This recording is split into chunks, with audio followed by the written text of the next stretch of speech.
Welcome to Evolution Now, Season 2. Welcome to this episode of Evolution Now. I'm your host, Flora White, and today I am proud to be hosting my friend and yours, Legislator of the 14th District in Yonkers and Mount Vernon, David Tubiolo, First Lieutenant of the U.S. Army.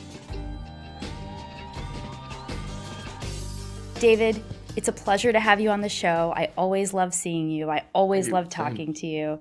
Thank you for being here. I appreciate it. I was looking forward to this interview for quite some time, and it's always good catching up with you.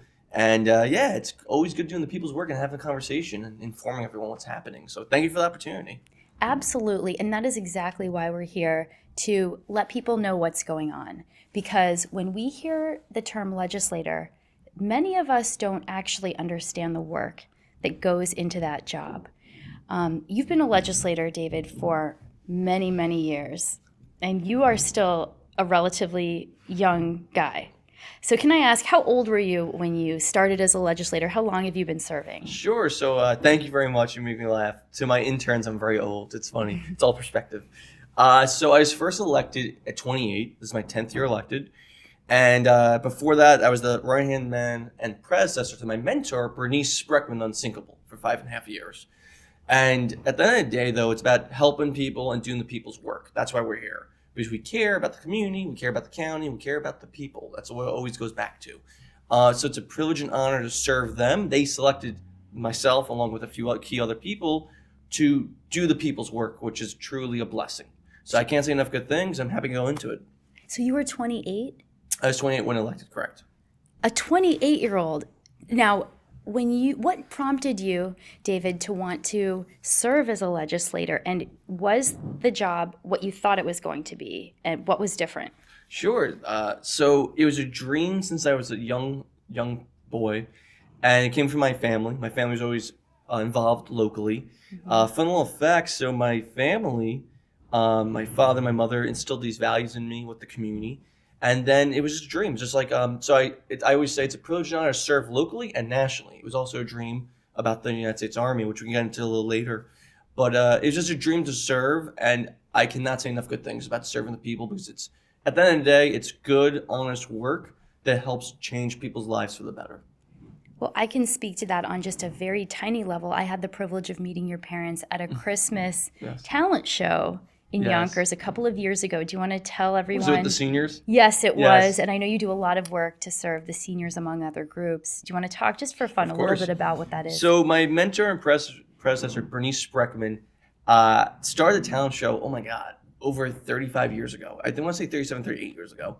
And I continued it with Jose Alvarado, and we allocated a certain amount of funds to the talent show so seniors can become and stay active, social. They sing, they dance, they do comedy, and it fights senior isolationism, which affects 1 in every 3 seniors, which is very bad. One in every 3 seniors. 1 in every 3 seniors have, it's called senior isolationism, when seniors unfortunately don't have that human touch or human contact, and then unfortunately, there's negative consequences. I won't go into all of it because it's a little sad. Depression, dementia. Completely. Actually, dementia increases and accelerates, yes.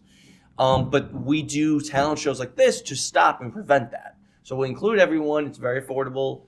And then you met, I believe, my family. My father, I think he beat Jose Alvarado in dance-off. I beat them in dance-off. Yes. Ken is over here. Ken's here. He beat someone. I think, if you're watching, next year's coming fast. I hope you got your A game coming. So, but we have fun, and we all friends, and it's all Jose, for the come on seniors. the show. Yes, and he'll probably tell his version, which not the most accurate, and but he's a very good friend, and that's how I can't say enough good things, and I'm happy you met my family. If you want to get these episodes delivered directly to your inbox, don't forget to hit like and subscribe. David, you're known for your service with seniors and your service in the military. But maybe some people don't know that you also served as president of the Untermeyer Performing Arts Council. Can you tell us about why that work was so meaningful to you? Yes, thank you for bringing that up. So I was probably president after college, probably in the early 20-teens. Untermeyer Park is about 45 square acres of land, roughly 30 to 45. It's changing a little bit. And it was the Greystone Estate was originally owned by Samuel Untermeyer. Actually, Samuel Tilden, who was, I believe, a governor and ran for president, who also lived there as well. It's a lot of history. Samuel Untermeyer, he was a very big lawyer, very influential lawyer in the turn of the 20th century. So that's a little history. The Performing Arts Council, we host and have free concerts every Saturday in the summer for the people. Arts Westchester, which I'm a very big fan of and proponent of, gives us grants, or gave us grants, I believe still do. And with the grant money, we host these free concerts. So it's arts and music and dance for the public for free.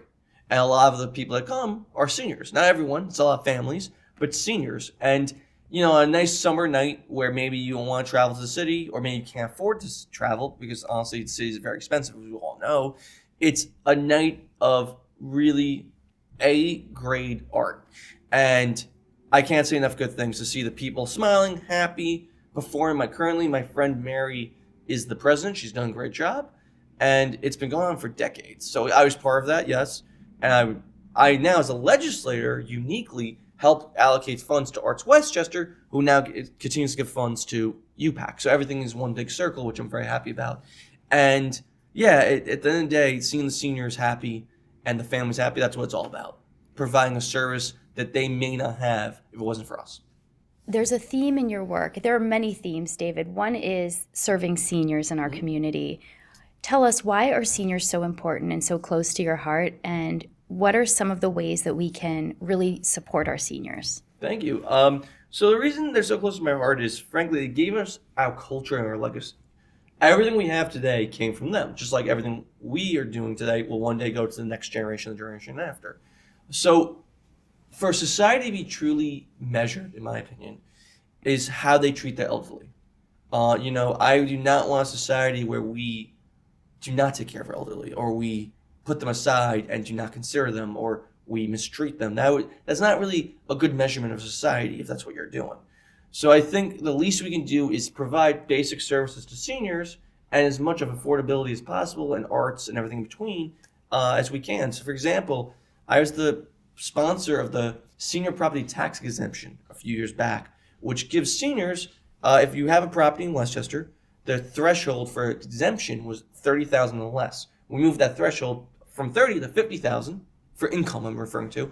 And then I believe it was County Executive George Lammer, which I was involved with, for the amendment, which excludes Social Security. So that means if you're a senior that owns a property and you have your income is now not 30 but 50,000 and less, excluding Social Security, you get that property tax exemption and making it more affordable for seniors. So it's things like that I like doing. A paratransit, for example. We have 7,500 unique riders, and almost half are seniors. What does paratransit do?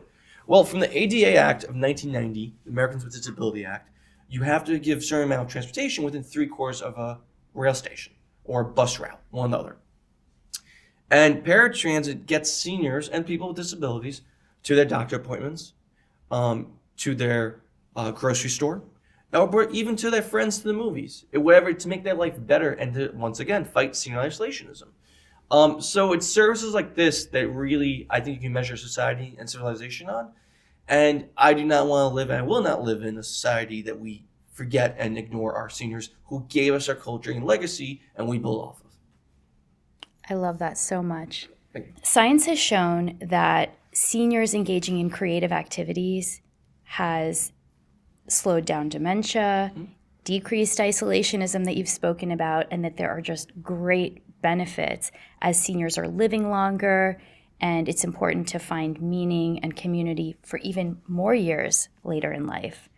Can you speak about the importance of the arts in seniors?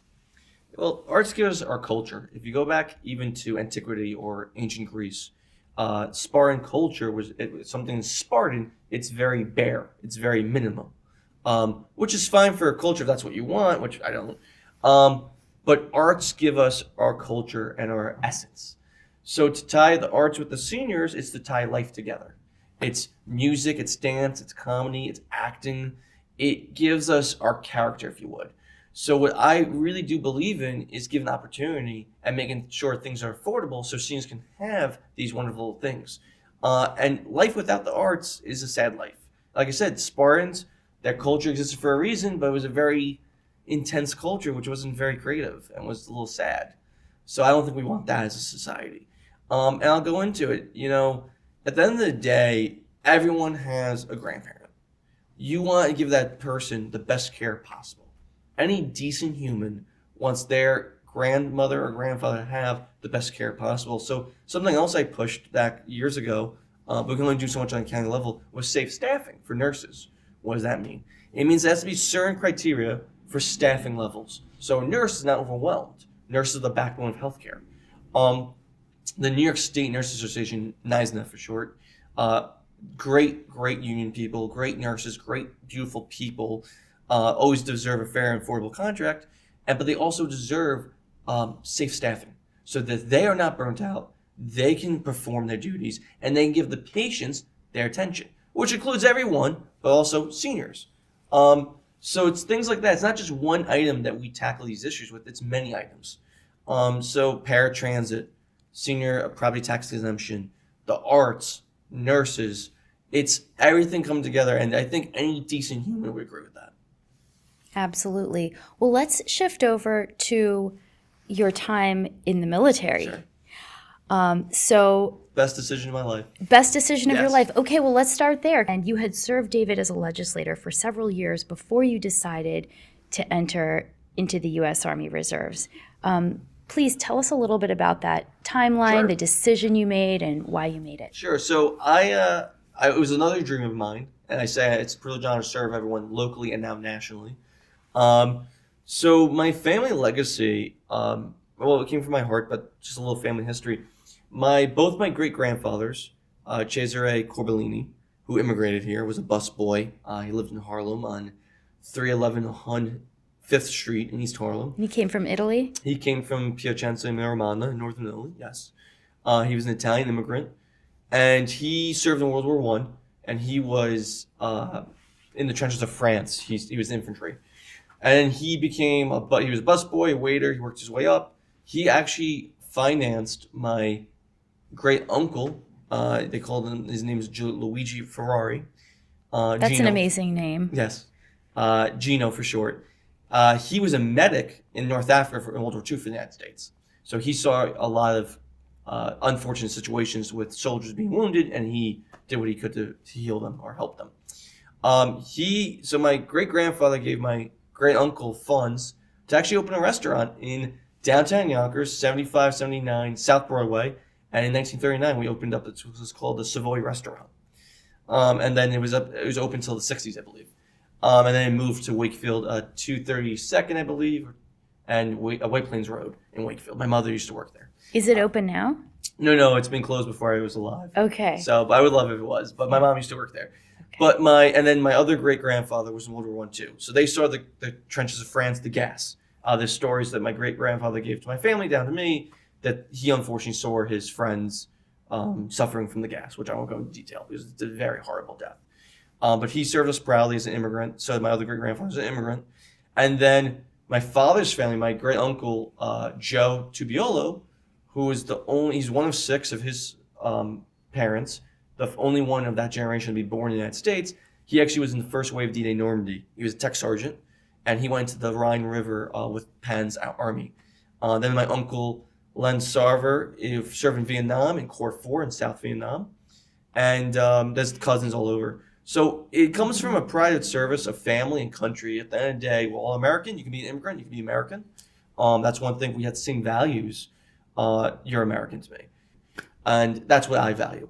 I have a lot of soldiers there from Ghana, Nigeria, Jamaica, and other countries, Dominican Republic. They're immigrants, but they're American. My best friend in Basic Officer Leader course, Lamesa, Ethiopian immigrant. My other best friend, V, of Vola, Fiji immigrant. And then, so it's a melting pot. Yeah, and that's what makes the United States so great. I have many one, and I can't say enough good things from my journey, though. It was always a dream. So I always wanted to serve. I always wanted to challenge myself. I went to basic training. I was the old man. I was 35 when I went to basic, and everyone was 17, 18, 19. Wait, David, we have to sit on this for a minute and go through it slowly because I want to know how you felt the night before you left for basic training. Excited. I was very excited. So I went. It was a dream that always. I'll be very upfront. When I first got to basic training, when I got out of processing, What is processing entail? Sure. So the first week you get there, so before you do anything, right? It's called Military Entrance Processing Station, MEPS for short. There's 65 around the country. So you go to MEPS before you go to basic, and you get tested. They look at your spine, they do your blood work, they check your eyes, your hearing, making sure you're up to standard, that you are qualified to serve. If you have medical issues or certain conditions, you get waivers. Just be honest. No matter what you do, just always be honest. And they will give you the waivers if needed. They want you to serve. So and you take a test called the ASVAB. The higher you score, the more job opportunities you have. So I got accepted for my job opportunity, no issue. What was your job opportunity? I wanted adjutant general, but I'm going transportation. I'll get that into a little bit. Okay. There's 3 main branching groups, 17 main branches of the Army, and one's combat, operations, and then support. I'll explain everything in a moment. So what happened was I passed everything. I went to basic. Basic, you go there. It's another week of being processed. They're checking everything again, your blood, your eyes, your ears, your spine, and then issuing you equipment and gear. So you have these big, massive duffel bags. You're on lines for hours. And do you get to eat? Do you take lunch? No, they feed you. They do. The Army is really takes care of you. I would say they make sure you're okay. They give people opportunity. There's one young person who was homeless. Good guy, just didn't have opportunity. Others coming from parents weren't around, or they were unfortunately junkies, or grandparents had to take care of them, or some people just didn't have the stability of home. So the military gives you structure, discipline, benefits. It gives you the GI Bill to get educated. It gives you a family away from family. It gives you tax benefits. It gives you friends. It gives you training and skills. It really sets you up for life. Now, I will say this. Most of the people that were there, I mean, I love them. They were like my own kids. So when I went to basic, it's a week of processing. Actually, fun little fact, my best friend in reception, it's called reception, was an Indian, he was from United Arab Emirates, but of Indian background. But he was an immigrant as well. So there's so many immigrants to serve that are American and that make us great. And a lot of them are best friends of mine. And one thing I would say that I love about the Army, be it you're Muslim, Jewish, Christian, or Buddhist, we don't discriminate. We have religious services for everyone. We have certain foods for everyone. If you're of Muslim faith, you have halal. I will say there's a soldier of mine who happens to be of Muslim faith. I'm making sure that he gets an exemption for his beard. He's very happy, because I view it, a happy soldier is a good soldier. So no one cares what your religion. I've never seen anyone care about race, ethnicity, or religion. We're all the same, we're all green. There's more, if anything, I would say it's personalities that mesh. I mean, sometimes humans get a little clannish, but it's more based on personalities, not really stereotypes or not really background. Which I think it's better that way, that it's people judge you for you. Now, there is issues. If there are some sad situations, we have EO, equal opportunity. We also have SHARP, it's sexual harassment, active response prevention. So we make sure people are protected no matter what. There's opportunity for people of all backgrounds. Fun little fact, when I first went to my unit after basic and OCS, my first commander was a Latina. And then my first battalion commander was a black male. And then my brigade commander was Korean background. No one cares. That's what I love. We're all the same. We're all American. The end. I know in the corporate world, maintaining respect and is a dynamic that's very complicated. In the like making sure your team is listening, making sure that the dynamics are conducive to a productive work environment. For the military, how is that different? Do people automatically fall in line because of your rank, because of your position, or is there still a dynamic where you have to earn respect to a degree? So I would say it's always respect. So rank is nice, and yes, you might have to take orders from someone, but rank is not everything. It's how you treat people. You want to treat people as you want to be treated, right? Respect is everything. So you have to, in my opinion, the NCOs, so I'll explain everything. I'll go back one more time in a second. Non-commissioned officers are the backbone of the United States military. They are the institutional knowledge. They are the experience. I've always had a good relationship with my NCOs because I try my best as an officer. Yes, I outrank them, but not by experience. That's silly to think. And I rather learn from them, and a lot of them are great mentors. If I become the leader I hope to be, it's because of countless hours that my NCOs gave me and helped mold me. They have such knowledge, such experience, such passion, and such talent. Officers cannot be anything without NCOs. What are some of the mindsets that are important to carry with you as an officer? So you have to earn their respect. I think by step one, come off humble. I'm a little older, so it's a little different. I don't want to learn the hard way. I want to learn the easy way. So I'm just like, listen, what's the right way to do this? Like, you know more than me. Now, the difference, though, with officers is that we assume risk. So don't get me wrong. If you take advice, that's your choice. But if something goes wrong, you assume that risk. And at the end of the day, it's on you as the officer. But I do have a very good relationship with my NCOs. They've always put me in the right direction. They've always been great. They've served us very proudly in many combat tours. And I really do appreciate them. And so once I graduated basic, I went to Officer Candidate School, OCS. Now, only about 5 to 8% of the military's officers are from OCS. About 75% are RTC, 15% are West Point, 15% are direct commission, roughly, and then 5 to 8% are OCS. I was Alpha Company, so as soon as I got there, they go, this is not Officer Candidate School, this is Officer Candidate Selection. You're going to earn your commission. I was like, uh-oh. So I was one of two to make it straight way through. I used to sleep on the floor. I used to sleep outside in the rain, sleep in the hail. What do you get, a sleeping bag and a pillow? So we get bunks, but what they would do is when we were training so we were always tested physically and academically. If you didn't, you always had two chances to pass. If you didn't, you were sent across called Taylor Field. We were Fort Benning, Georgia, Fort Moore at the time. And you would be recycled or dismissed. Recycled? So you have to start from day one all over again. Okay. So there's friends of mine that got recycled from 5 days before graduation and on graduation. They do not care. It is a very earned commission. It is a very intense 3 months. You have to learn, for example, 400 years of American military history in 7 days, and the 8th day take the test and pass. So I, as a history major and love history, it was difficult for me. I passed first time. There's artillery tests, tests for artillery for fire. There's tactics tests. That's a big situational training exercise at the very end. There's exams about military justice. There's exams about virtually everything. And it's crammed in 3 months. And then you also have to pass physical tests, 4 miles in 36 minutes, which is not too bad. But you're also constantly working. Every day you're doing something. You only get a few hours of sleep. Right. So the reason I slept on the floor was when we were doing training and exams, the cadre would come in to our living area. And then if they found 3 things wrong throughout the 3 months, they're called negative spot reports, they would recycle you. So I used to make my bunk perfect, and then I would sleep on the floor, so it was more efficient to get up. Oh. We don't have time to go eat and go train. We do PT in the morning.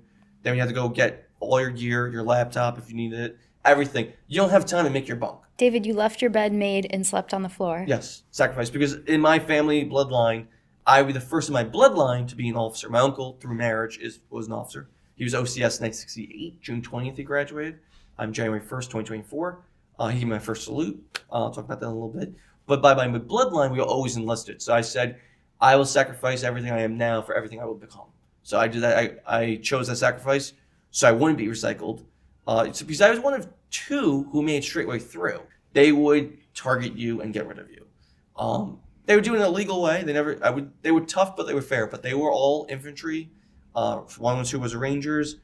Some were fisters. That means field observers. That they would observe targets in the field and then call it up to artillery for fire. They also are combat, Afghanistan, Iraq. True American heroes. Tough but fair. I will say this. I always appreciated their time and their talent. They never were abusive, but they were tough. And I appreciate this. If you want to get these episodes delivered directly to your inbox, don't forget to hit like and subscribe. Is there any story or anecdote, I know you have a lot, from your time that you could share that kind of summarizes, this is why I'm here? Like this may be difficult now, but it's worth it. Sure, I can tell, yeah. So there was a few times. And if they're watching, they'll know I've mentioned their names. There was a few times where I've never been so cold in my life. So you think of Fort Benning, formerly Fort Moore, in Georgia. You think it's hot. It's very unique. It's like the Midwest. It can go really hot one day and really cold the next. And we were doing land navigation. Land nav is when you have to find coordinates in the woods, basically, or the mountains or the ravines, and you have to find your points. We had to do, I think we had to get 4 at night and 4 in the morning. And 4 in the morning. no, 4 points. Oh, it's throughout. So it goes from the nighttime into the morning, but there's also 4 points you have to find at nighttime when you can't see. We only had 8% visibility the first night, and then you have to do in the daylight. One daylight, one nightlight, in the dark. And it was so cold.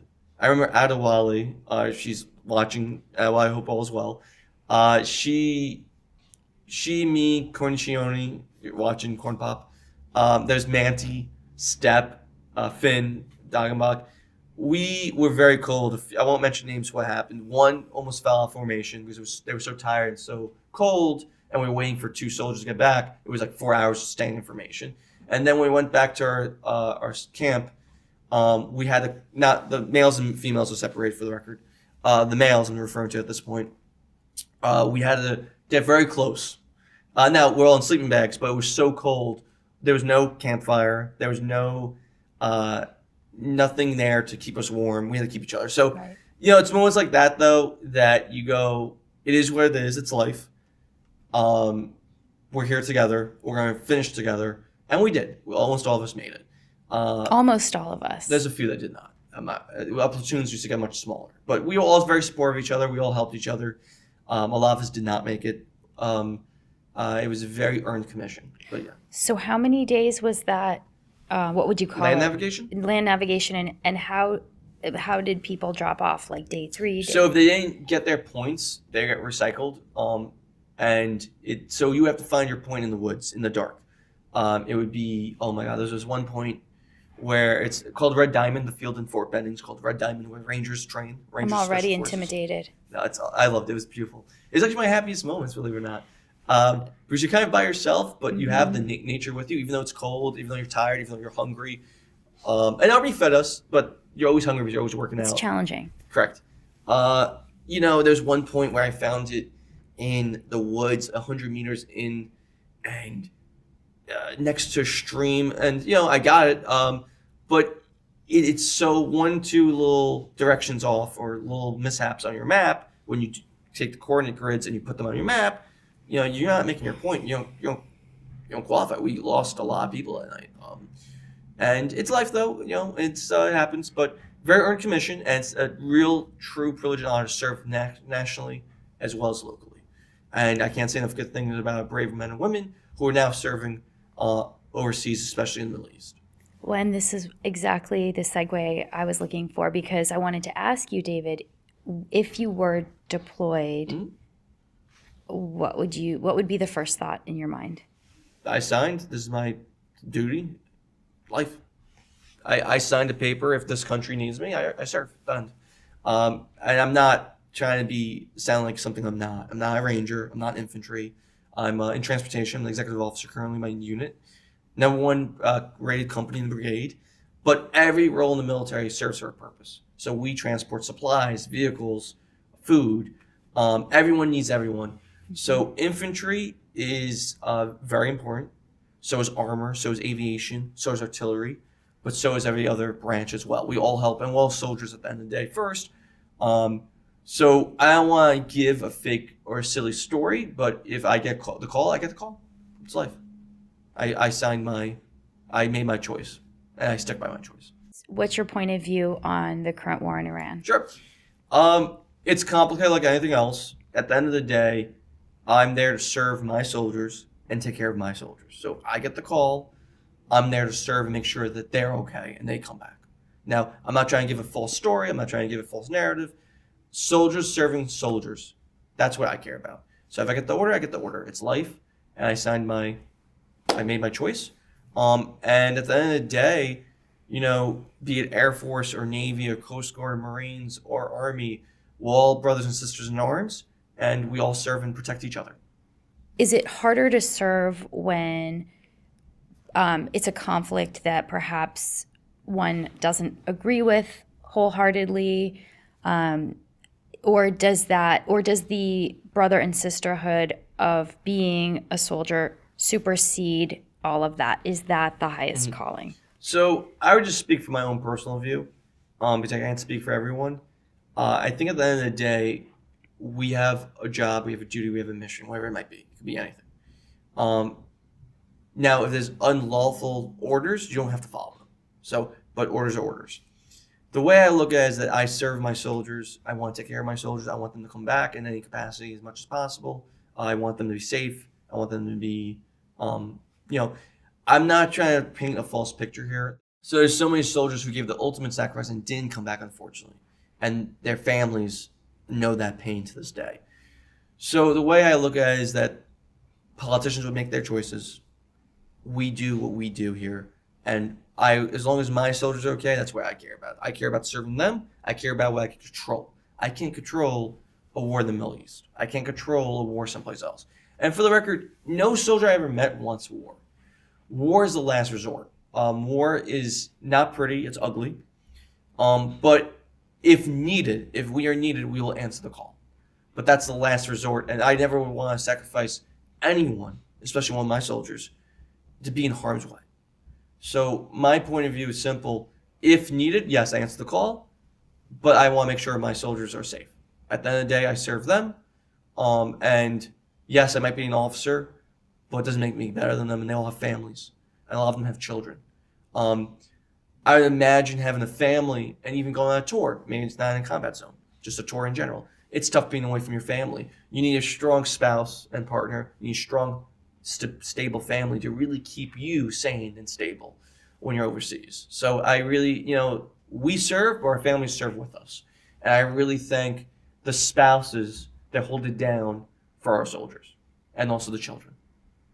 So the decision to go to war isn't one to be taken lightly. No, never. So David, what are you working on currently? What's new at the Board of Legislators? I'm glad you asked. Thank you. Yes. So just yesterday, we introduced, and we're going to pass my bill. I'm a primary sponsor with Legislator Colin Smith.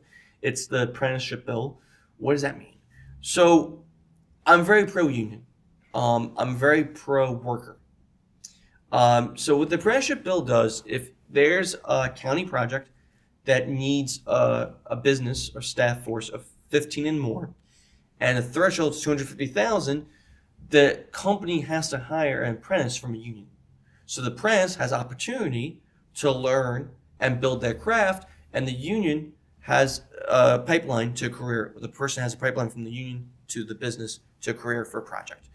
Unions are the only, construction unions are the only group of people who work themselves out of work.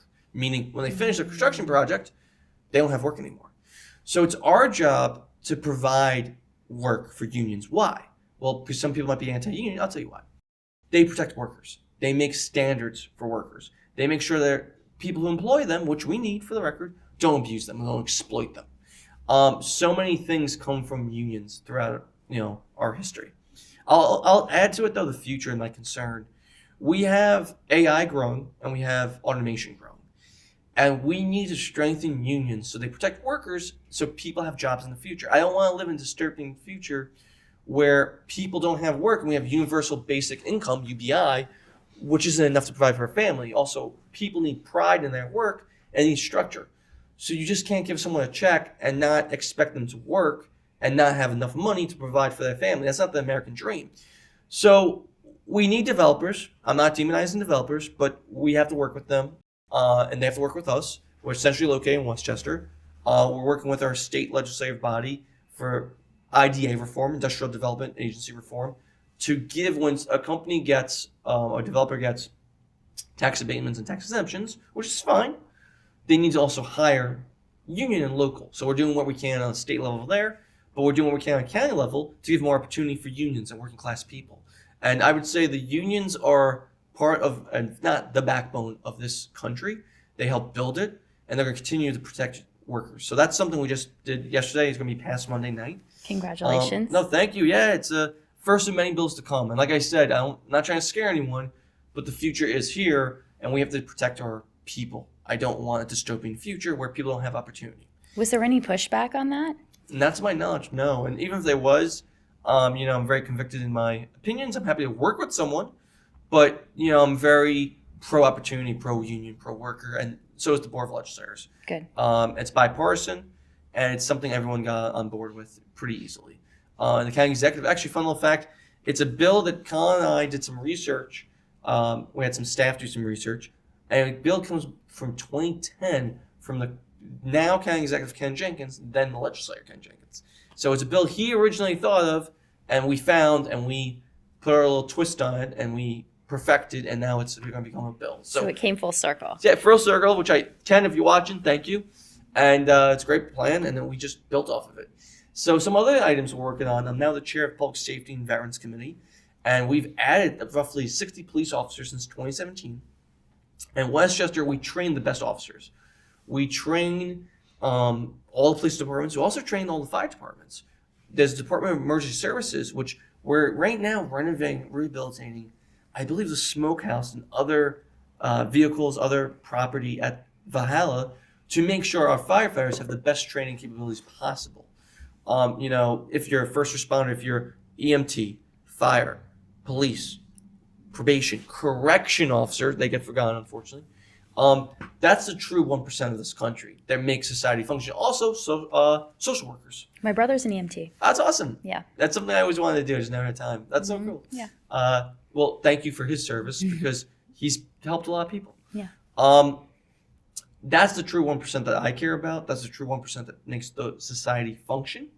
And that is the people we need to really look out for and take care of. I'll add to it that with the parks, I'm the former chair of the Parks Committee. Tibbsbrook Park, the Central Park of Yonkers. We Beautiful renovated park, if I could just say. We took a tour together, 2 summers ago. Yes. And it's gorgeous. It has pools. It's amazing. Yeah, 80 square acres of parkland, and we're very pro-park, green space. Westchester County is #1 accredited by the National Park Association in the state of New York.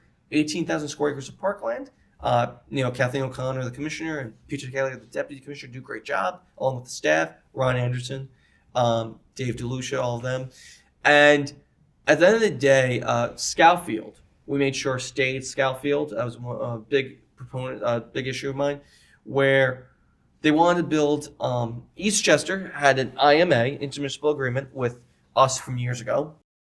And I made sure it was expired and ended because Eastchester, which I'm going to say is a very professional way, the people of Eastchester are wonderful people. The government's wonderful people. I'm not going to say they're not. But Scout Field is a county field, not Eastchester Field, not Bronxville Field. And I'm happy to say that any person from Bronxville, Eastchester, and have a professional conversation. But this is county property, not meant for just the children and families of Eastchester and Bronxville. They're meant for Yonkers, Mount Vernon, and everyone else. And we ended that IMA, and we took back scheduling, we took back the maintenance, we took back everything, and now it's much more fairly distributed. So if anyone wanted to have a conversation with me on that, I'm happy to have that conversation. That was years of the fight. We won. And Eastchester and Bronxville children are allowed to play there too. No worries, but it's not their field. And anyone that says it's their field, I'm happy to show you maps, documents, and everything else and show you history and how you were misinformed. So please, if you want to take me up on that challenge, happy to do that. Westchester is known for its parks. It's one of the reasons families love to live here. It's a great place to raise kids. And we share our green spaces. Mm-hmm. And as the chair of parks, what would you say, what are some of the challenges that you face? You'd think parks are a no-brainer. It's an easy place for kids to play and enjoy the outdoors. But are there challenges associated with overseeing those spaces? Yeah, so when I was chair of parks, going back a few years, this goes back to 2 administrations ago. Eastchester got an IMA with Westchester County, intermunicipal agreement, where they took over Scout Fields. They took over their scheduling, their maintenance, and they did something, frankly, it was illegal. I don't think there's records of it. I'm happy to speak with them. But it's all done, to be fair, and I do appreciate their passion. I just don't agree with the result. So they built a baseball field, small stadium, in the Mount Vernon part of Scout Field without permission. That's true. They then wanted to build a soccer field in the Yonkers Park, and they were excluding Yonkers and Mount Vernon children and families. They were trying to keep. Now, I will say this: I don't know if necessarily there was anything malicious behind it. I think they just saw it as opportunity for themselves, and it borders Bronxville. Fun thing about Bronxville, the Bronxville Country Club is not in Bronxville. It's in Mount Vernon. It's a very tiny sliver. So if the people of Bronxville, who I appreciate, I went to school actually in Bronxville, St. Joseph's. So I do have compassion and appreciation. I just have field days at the Scout Field. I have memories here. But you can't just think money's going to make your decisions. That's not happening on my watch. And I'm not trying to demonize people. I'm happy to have a conversation. But money can't buy a park that's meant for everyone. Not going to happen. And we ended that IMA. It expired. George Limer helped with that. So Ken Jenkins. And I was really spearheading that. My colleagues backed me up. And now the field is maintained and it is scheduled by the county, and it's more fairly distributed. So I'm not trying to demonize Bronxville and Eastchester, but because they are wonderful people and they do mean well, but I think there was a misunderstanding situation, but we rectified it. And if anyone wants to speak to me, I'm happy to have that conversation. I'm happy to show you documentation of history and law-abiding documents that prove we are correct. Now, it's been a dead issue, to be fair, for years, but it's a proud accomplishment of mine that we have that field still for the Dark Park. The Friends of Scout Field were a huge proponent of that, which I love, and really supported them, and we kept the park for us, and kept the park for Yonkers, Mount Vernon, and Bronxville, and Eastchester, and for everyone. For all the kids across for all towns. the kids, no matter what even if you're from someplace different, you're allowed to be there. It's now more fairly distributed, and we didn't take down the Bronco sign. We didn't take down the stadium. We left it be, but it's Mount Vernon. And if they call it Bronxville, like the Bronxville Country Club, it's Mount Vernon. It's funny. So I appreciate people, but let's look at maps. Let's read a book. That's all. You can read. Oh, you're just gonna ignore it. Well, it's so good to know that we have legislators such as yourself, David, who are here to look out for the interests of everyone, no matter your background, no matter your socioeconomic status. You're here no matter where you're from, no matter what country you're from. If you're a resident of Westchester, your rights are being protected. Correct. And I value and appreciate all people, all backgrounds. At the end of the day, if you believe in our values, you're one of us, you're American, you're a resident. That's all I care about. I care about you and serving you. Every group of people throughout time and human history has a story, has a struggle, has an experience. It could be a religious one, it could be an ethnic one, it could be a geographic one, it could be a socioeconomic one. People are people, humans are humans. No matter what time you go throughout, or a country, or people, or nation state, people are people. So going back to, say, Scout Field, and I'm not trying to demonize Eastchester and Bronxville because I think they just saw an opportunity for themselves and for their children, which I understand. I don't think it was out of anything malicious. I understand they saw an opportunity, and it was given to them by 2 administrations ago. To be fair, it was given to them by the county at the time. So I can't entirely blame them either. It was also Westchester County, the administration at the time. Because here's part of what happened, a little background. Bernice Spreckman was always told by a legislator, I won't mention their name, that Scout Field was Bronxville. It's not. Scout Field is partially in Mount Vernon and partially in Yonkers. The only thing that might be Bronxville is the first 5 feet. Maybe. That's it. So Bernice at the time was told it's Bronxville, this is not your district, doesn't concern you. Well, it actually does because it is our district. It's Yonkers and Mount Vernon. And then when we did the IMA, when I said we, not me, the county of the past, did the IMA, it put us in a precarious position where in 2014, I think, Bronxville/Eastchester illegally built a baseball field stadium, and then they wanted to build a soccer turf. And then when I became elected, the Friends of Scout Field and me formed a relationship, and I fought back, being like, hey, we're not going to tear down your field. It shouldn't have been done, but we're not going to do that. It's silly. But you can't now, we're going to prevent you from building the soccer field. And they were very animated, upset. And I'm happy to have a conversation to this day with them that your money cannot buy this, because a lot of them, let's be honest, thought their money could. No, cannot buy me. and they thought that they had the law on their side, but they got expired and would not renew it, so they did not. And things worked out the way it should. The soccer field was never built. The park stayed for the dog park, stayed for the dogs, for the humans, for the people. And now we have more quality with scheduling and maintenance. So I'm not trying to demonize necessarily anyone, but I'm always going to fight for my people. I'm always going to fight for my constituents. I'm always going to fight for what's right. I'm always going to fight for my residents. And, listen, I went to school in Bronxville. I went to St. Joseph's. I'm not going to demonize every single person that lives there. Same with Eastchester. I mean, I used to lifeguard at Leawood, and I used to swim for Lake Isle. There's some great experiences there. I'm not going to demonize them, but I'm not going to have someone push me around because they think money can buy me when it can't. I'm not going to have them think they can do what they want when they cannot. So we have an amicable relationship. Everything's fine now. This is a few years ago, but it's a proud moment where, we stood our ground and pushed back and we won. So I'm very proud. And they're also included and welcome to the field. So everyone's included. And that resolution occurred when, David? A few years back, I would say probably 4 or 5 years ago at this point. Okay. Yeah. So there are 17 districts in Westchester, and you serve District 14, David. Correct. And Yonkers has 4 legislative seats. It's an extremely competitive district. And David, you serve District 14, that is Yonkers and part of Mount Vernon. Correct. Can you talk to us about what makes your district so unique? Well, 1, it's home, but 2, I'll go into all the details. So in the Mount Vernon part, we have Fleetwood and Mount Vernon West and part of the north side. Think Huntswoods Park, Fleetwood train station, Gramerton Avenue, those areas.